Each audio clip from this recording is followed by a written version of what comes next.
নমস্কার। প্রথমেই একটা কবিতা দিয়ে শুরু করি। যেতে নাহি দিব হায়, তবু যেতে দিতে হয়। তো বর্তমানে আজকে আমাদের সেরকমই একটা পরিস্থিতি, মানে বিষাদের সুর।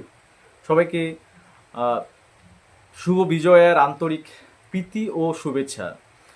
মায়ের বিসর্জনে সত্যি যেন আমরা সবারই মন ভারাক্রান্ত হয়ে উঠছে। তবে একটা সেখানেও আশার আলো বা আনন্দের একটা অনুভব আমরা খুঁজে পাই যে পরের বছর মা আবার আসবেন আমাদের এই মর্তে আমাদের আশীর্বাদ করতে, আমাদের জীবনযাপন যাতে আরও সুন্দর মধুময় হয়ে ওঠে। তো যাই হোক, পুজো কেটে গেল প্রায়। তো মায়ের বিসর্জনও প্রায় শেষের দিকেই।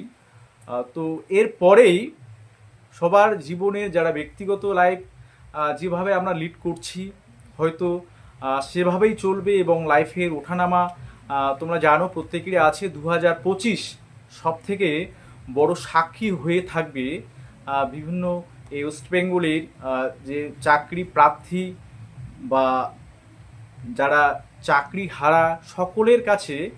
এই 2025 একটা দৃষ্টান্ত হয়ে থাকবে, কারো আনন্দের, কারো বা বিষাদের। তো স্টাফ নার্সে যেমন তোমাদের ইন্টারভিউয়ের প্রিপারেশন জোর কদমে এখন চালিয়ে যেতে হবেই, কারণ তোমাদের সামনেই কিন্তু পরবর্তী যে স্টেপ অর্থাৎ ইন্টারভিউ পদ্ধতি, বা যদি তোমাদের রিটেন হয়ে যায় বা কোনো যদি সেরকম বিষয় থাকে, তো সেটাও ডিক্লেয়ার হয়ে যাবে। তো প্রিপারেশন জোরদার তো নিতেই হচ্ছে। পাশাপাশি নার্সিংয়ের এন্ট্রান্স তোমরা যারা দেবে, তোমাদেরও সামনে এক্সাম। তো সকলেই এছাড়াও তোমাদের এসএলএসটি যারা ক্যান্ডিডেট রয়েছে, অর্থাৎ শিক্ষকতার স্বপ্ন নিয়ে যারা বেঁচে আছে এবং এসএলএসটি 2 দিয়েছে শিক্ষকতার স্বপ্নকে সার্থক করার জন্য, তো তাদের প্রতিও থাকছে আন্তরিক শুভেচ্ছা এবং তাদেরও জোর কদমে প্রিপারেশন চলছে। একটা কথাই এখন, যে সবার প্রস্তুতি কিন্তু তুঙ্গে। আমি জাস্ট এই কথাটাই বলবো। কোনো আপডেট বা কোনো বিষয় আমি এক্ষেত্রে বলবো না।